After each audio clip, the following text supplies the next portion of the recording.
this is typically not the very fun part of selling real estate, maybe why it kind of gets pushed off to the side as far as getting this database into Excel file, which by the way, that is what I suggest. Get all of those people in from Facebook into an Excel file. If you Google, there's programs out there that will spider that information. And if you're not technically savvy, I'm sure Nick can help out with it, right? Anyway, I have no idea. Figured out. No, but there's basically, we can import that information from Facebook into an Excel file, and then we can put that into a contact management system. Get a little bit techy, that's actually for next Tuesday, and we'll dive further into that then. However, let's talk about why this is important. The National Association of Realtors says that on average, people move between every 7 to 10 years. Right now, it's closer to what, 7 or 10? Probably closer to 10. Is it? Yeah. I mean, let's think about it. I mean, like a seller that doesn't have to move, are they inspired to move in this market? Probably not. So it's closer to every 10 years, right? So for every 100 people that you've got in your database, that means that there's 10 deals that are going on there. Probably not a bad every year. Every year there's 10 deals for every 100 people that are in that database. The big question is, are you going to be their agent? Yeah, right? Now, here's the thing. I can tell you, when I saw it, Mark, help me out with this. Did you ever sit somebody down at lunch and say, you know, get off your duff, it's time to go buy a house? Yes. Solid. It was a relative. Okay. It was a relative. Right. And my niece was doing well, and she was taking over money, throwing it into rent. And I sat down with her and said, hey, you know, you're 22 years old and you're doing well. You need to invest in real estate. It's one transaction out of how many? 1,800. I was what? One transaction out of how many that you had that conversation? I lost you. How many transactions have you had in your career on it? In my career? Yeah. Closed transactions? 400. One transaction on 400, that conversation was had.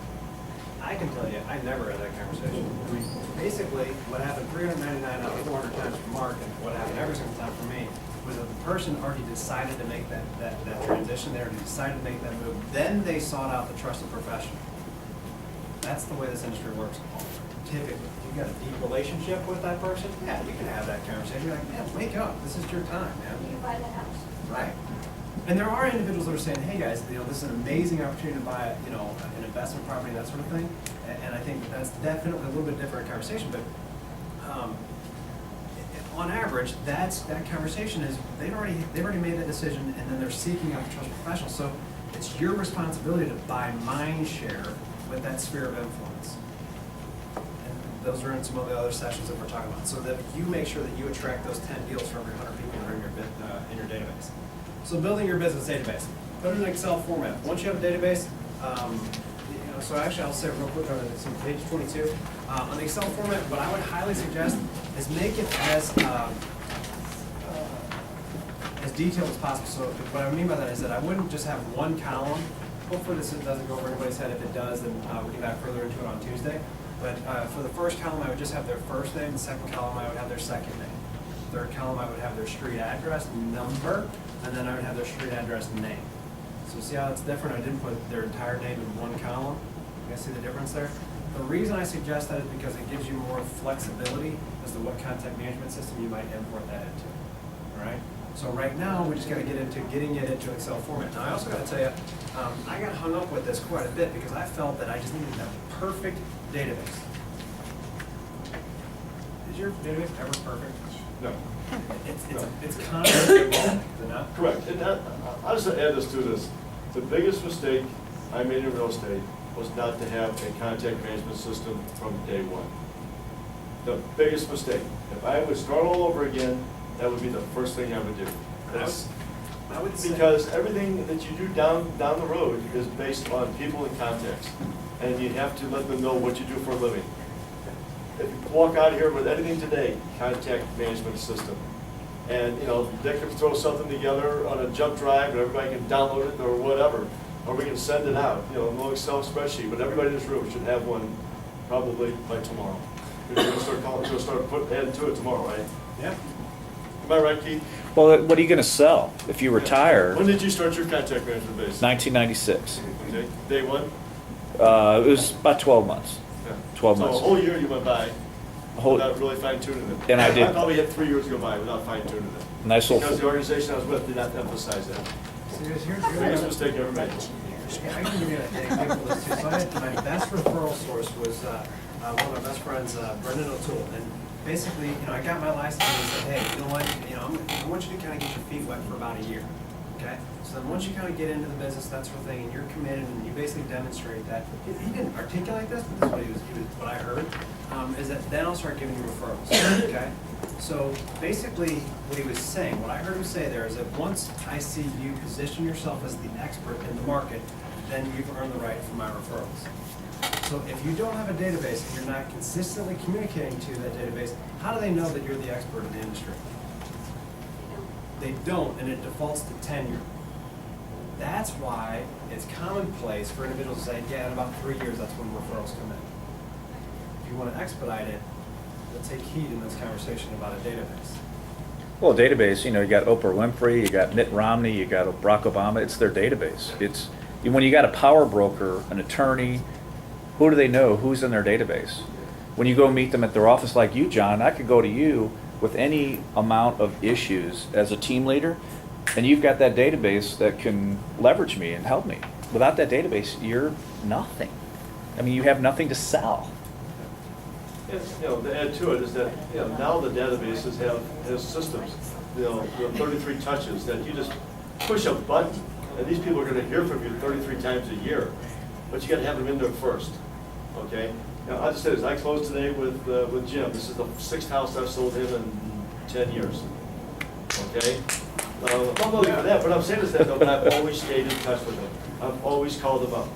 And the statistics say that if you go to a closing, which, we had a lot of closings last year, 17 days after that closing, most buyers or sellers cannot tell you what the real estate agent's name was. How many days? 17. Is that what it is, I mean, 17? to that point, is that 88% of people said they would use their realtor that they used last, and only 11% do. So it's a phenomenal opportunity for you guys that are entering into the market or reigniting your business.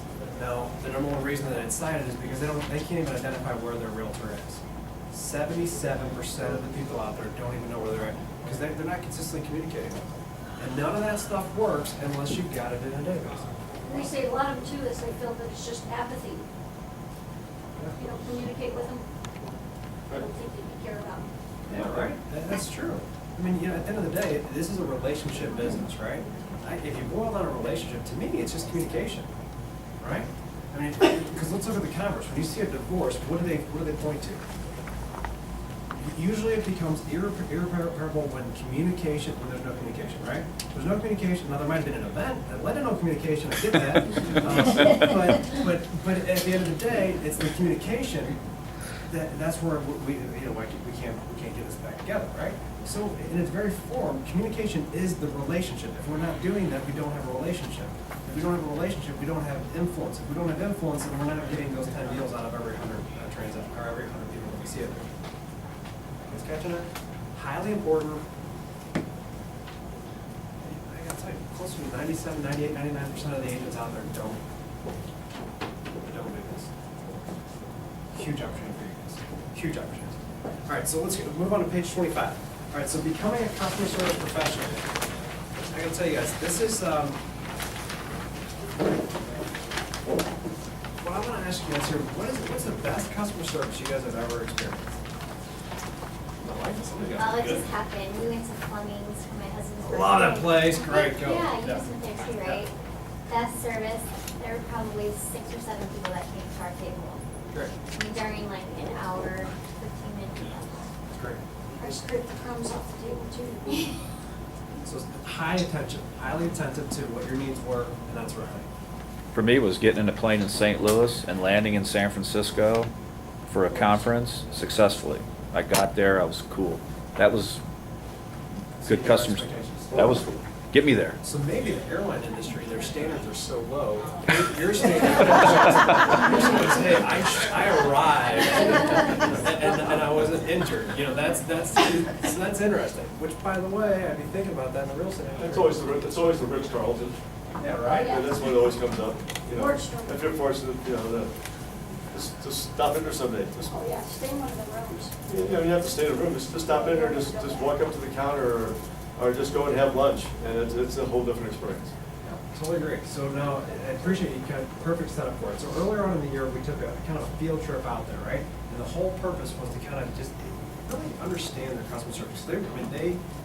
They spend time, effort, that's their whole culture, right? It's customer service. So it's interesting, we had lunch out there, a group of us had lunch, and then we had just kind of a quick tour from one of the different tour guides and that sort of thing. It might not be a bad idea for us to do again at some point because it was a great experience.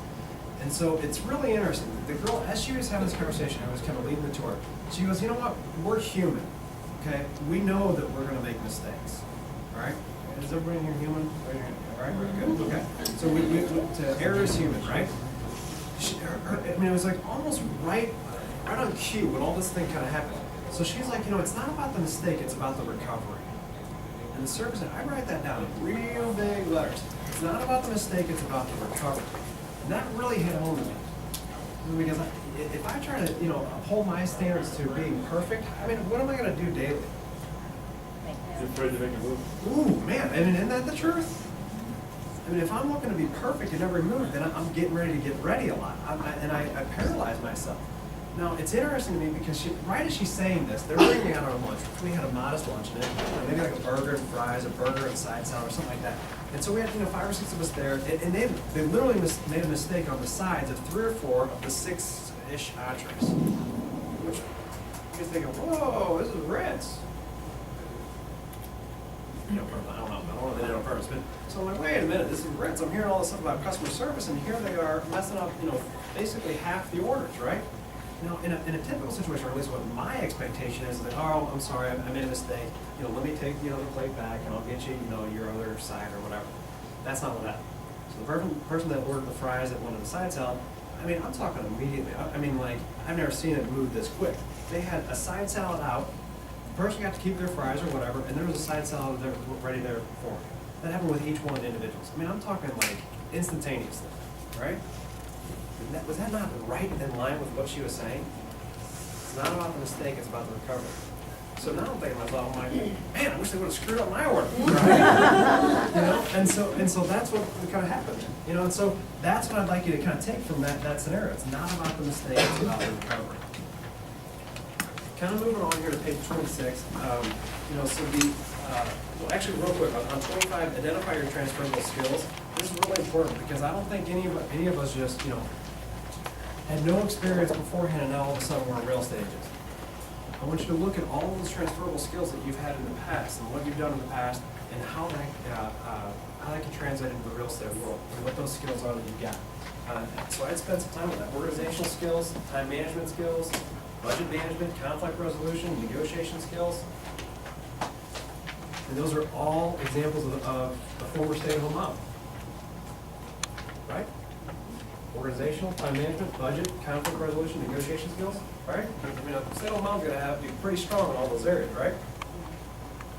So there's a lot of skills that we have that are going on. All right, pushing on to 26 though. All right, know your big why. So we spent a little bit of time at that at the beginning, right? And if you come to me about this stuff, I harp on it quite a bit. I know that it's not the easiest question to go ahead and answer, but it's imperative that you spend some time with it. And I'll give you a quick story to kind of really share with you the gravity of why it's important. So I was at an event at this point a while back, 4 or 5 years ago, and the educator was up there and she was kind of saying, "Hey, I've got a $10 bill that I'll give to anybody who walks across this 2x4." The 2x4 was like 5 or 6 feet long or whatever.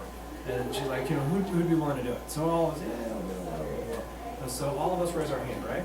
So then she's like, all right, so apparently I need to raise the stakes a little bit. So then she had 2 tables, and she's like, all right, I'm gonna put this 2x4 across the 2 tables. I'm still gonna give you $10.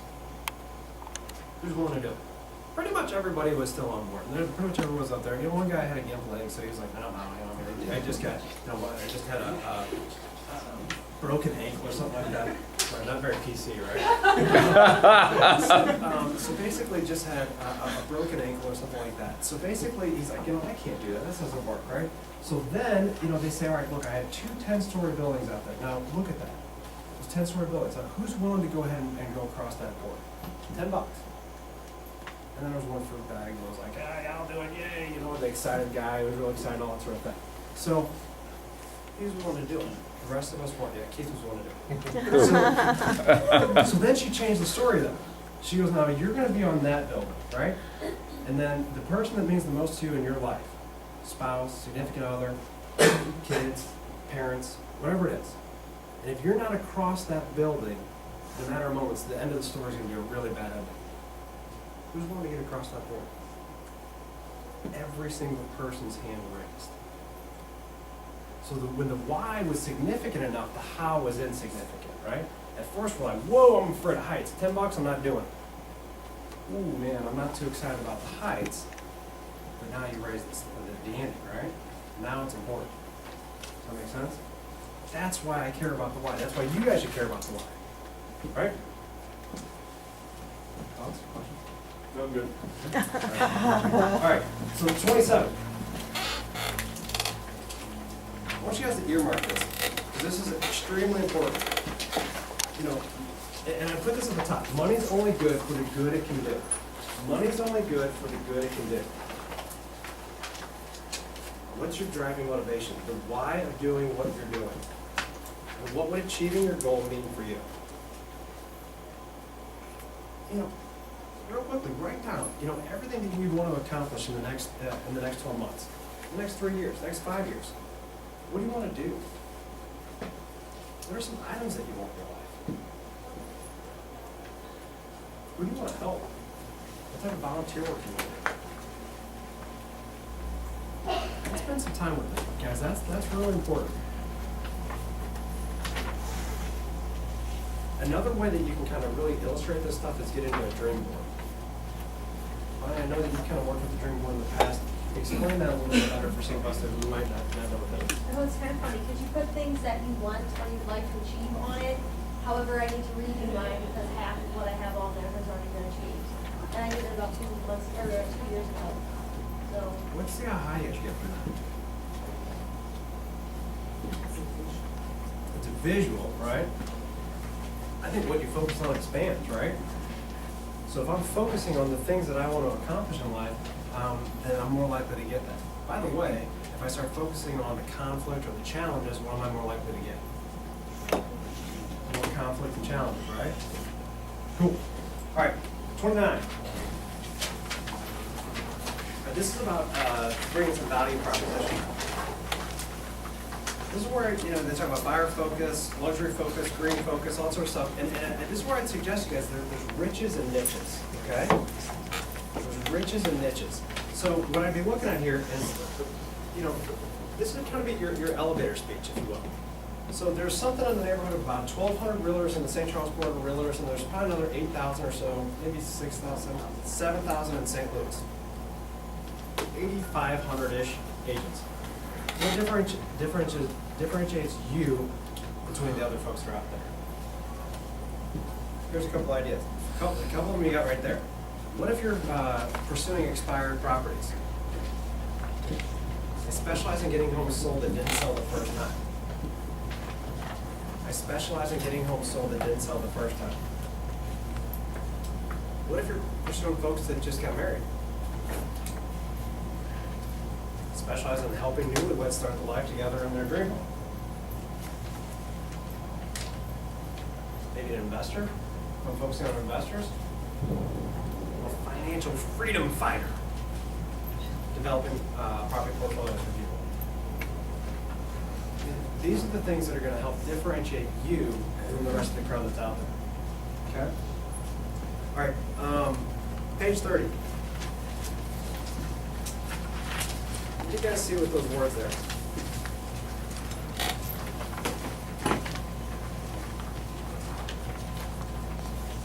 You know, the top it says power words. I earmarked this back here because these are the types of things that generate emotion.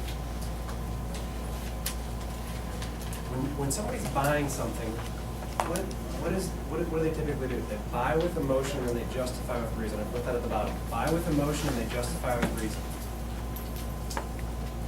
Because when they're saying, yes, I want to work with you, they're buying. So they're going to buy with emotion, they're going to justify with reason. So if I were you guys, I'd get real familiar with these words and make sure that I'm utilizing them. I'd start making it my habitual language to use these power words, right?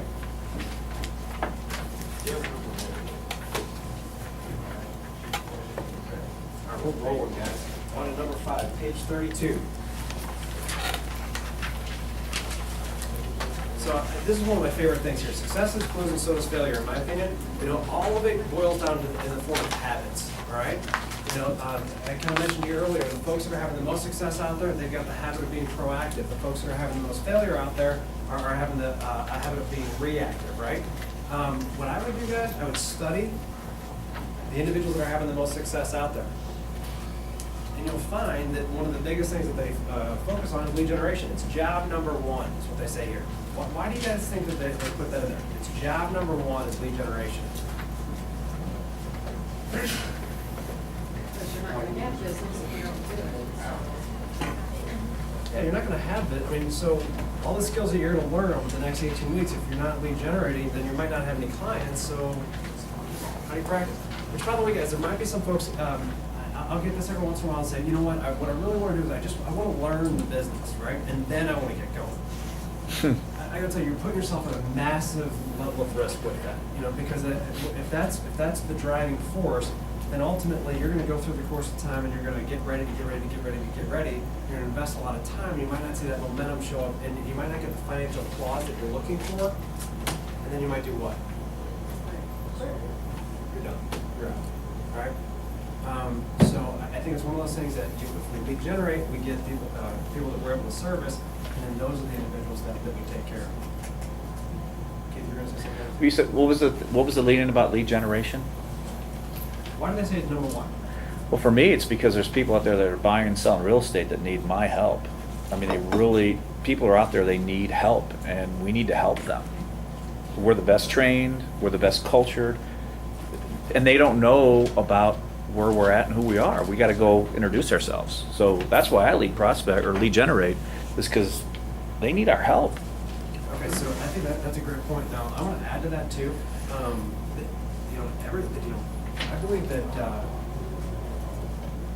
focus on the one thing that matters that makes everything else, and I write this down because this is highly important. Focus on the one thing that matters that will make everything else insignificant. Repeat that. Focus on the one thing that makes everything else insignificant or just makes it insignificant. What's the last one? What's one thing if you master will make everything else? That's very insignificant. Have a race on that makes other things. Make everything else non-existent. Insignificant or non-existent, one of the two. Just what's the one thing to focus on that if you mastered it, will make everything else insignificant or irrelevant. That's it. Insignificant or irrelevant. All right. The one thing you focus on making everything else insignificant or irrelevant. So I'm going to plug lead generation into that, right? So these are common questions that I get. Gee, John, I've got a buyer that I can't get off the fence. I got a seller that I can't go ahead and get motivated to get their pricing where it needs to be in this market. Are those real life? Are those valid challenges? Yes. Yes. Now, do you think I'm getting more of those questions from individuals who have 5 leads a month? Or do you think I'm getting more of those challenges from individuals that have 50 leads a month? 5. Why 5? Because they're paying more attention to that, if you're continually. Well, that's a good point. You know, I mean, They're you're paying focusing- attention to the, They're focusing on the challenges. Right. So they're attracting more of the challenges. Great point. Didn't look at it that way, but that's true. But here's the other thing too, is that there's a period of shift. Person that has 5 leads coming in a month, that, you know, they're rocking that, you know, that lead, they're taking care of it, they're watering it, they're loving it, they're squeezing it literally to death, right? Right? Whereas the 50 lead person, they've got 50 leads coming in, they're saying to themselves, man, I don't have time to work with all 50 of you. Who's the most motivated? I got worked with time to work with 5 of the most motivated. You're shaking your head because you know that this is right? So I've got 5 that are the most motivated. Now, the most motivated individuals that are out there that want to buy or sell, are they getting hung up on those real life concerns? The highly motivated individuals, they recognize that, yeah, those are real challenges, right? But they're motivated to achieve their goals in real estate. Lead generation is mining the motivated, right? So if you really want to get out of the challenge, you know, kind of issue where, oh, my buyers are on the fence, go find a motivated person. Showing a motivated buyer 5 homes is much easier than showing an unmotivated buyer 50 homes. By the way, this is my favorite. This is my favorite thing about it. And I say this with a huge degree of sarcasm. I'll get somebody come in and say, gee, I can't get this person to get off the fence. And I'll say, well, gee, when did they say that they wanted to buy? November, December. What is next? September? August 30th. August 30th. Why are you trying to get them to move and they told you November, December? Now, maybe I want to engage them September, October. Does that make sense? So now I'm working 2 times as hard because I didn't mind the motivated that want to buy today. Is kind of catching that there? Well, that brings you back to page 8, number 7. I'm really busy, so I'm productive. I'm productive trying to get people to do things that they don't want to get done. Where's your integrity with that one, by the way? All right, so on 32, countdown to payday, John. Go for it. Along the same thing too, and, and Bonnie's good with buyer strips, and I'm pretty good with seller strips. The consultation, during the consultations with your buyers, you'll find out where they're at on the motivation scale, and you'll be able to assign them an A, B, or C buyer. So you know which ones you have to identify as the person who's the A buyer, the one who's most motivated. And the same thing goes to selling. And when I talk to my class about pricing and everything else, if they're not motivated, they're not going to price their house right. So you got to find out where they're at on the motivation scale. And if you know their big why, sometimes you can speed up that motivation.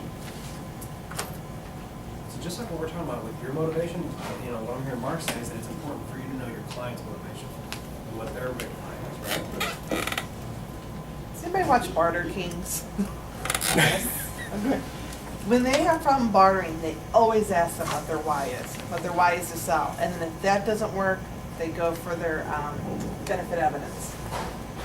So what Every is that single then? time. Like one guy wanted to buy a used DJ system. And he goes, well, my whatever I'm bartering is worth a little bit more than this system that you're giving me. And the guy goes, yeah, but how many jobs are you going to be able just having the system? How much money will that make you when you have the system? And so they go to what the benefit evidence is of trading it out. The whole premise is just to trade. You don't use any money. You trade out. You trade up. Yeah, I like that. So he's trading something that is worth less monetarily, but worth more to that actual person. That's what Through the she's benefit. trying to say. They're Through the benefit, articulating the yeah. benefit there. Yeah. Actually, it's in here a little bit further on. I think the main point there with the motivation, I would also be asking them, if they don't, I think it's human nature, as I've kind of studied this quite a bit, it's human nature to study and really figure out the risk of action. So here's if I'm a prospective buyer, here's the risk of me buying today. What is that? What are you hearing from some of your buyers? If I buy today, what's a risk that I take? The market will Is the go market still down. going down? Yeah. The market could still go down, right? Right. What about rates? Could they also go down potentially, right? Am I getting the best deal? So if that's common for a buyer to be thinking about. But what buyers fail to recognize is, do they assume risk by inaction? Right. Because the market could go up, and at the same time, interest rates will follow the market. Right? Now, So it's the pain- our The responsibility. pain of waiting will be greater than buying today. And I think it's our responsibility to articulate what that pain is, and then say, look, what are you most comfortable with? Then they're making a decision that's right for them, but I think it's commonplace for buyers to, they're gonna look at risk of making an action, but rarely are you gonna have a buyer sit down and say, you know what, here's the real risk of me kind of hanging tight. Do you see that happen? Oh, yeah. So, Sellers too. of course. I got a seller, they're just getting their house perfect. Right. And we've been dealing with that for 45 days, and they're missing right now. Yeah. Yeah, guys, I think this is one of the best opportunities to get equity. Right, Corbin talked about it on one of his calls a couple of weeks ago. He said, right now, when the transactions are lower, right now, the numbers show me that 14%, we've got 14% less listings in the inventory. And we still have an active buyer pool. That active buyer pool, are they more motivated right now? If they're willing to chomp through snow in the future months here, and that sort of thing, are they more motivated than maybe somebody that's casually looking in the summer months? So now I've got less competition and a highly motivated buyer. Could I potentially get more from my property than in the summer months? Logical, right? Okay. So on 32, just put on the side of that, the countdown to payday, that is your lead generation system. We talk about systems a lot, and I'll tell you that just the word systems can become overwhelming, and just, I would write that down. This is your lead generation system. Now, you're gonna customize that for your business because you're gonna be getting, each of you guys are gonna set up your business a little bit differently on where those leads are sourced, but ultimately, that's the system. Okay? Let's push on to 33.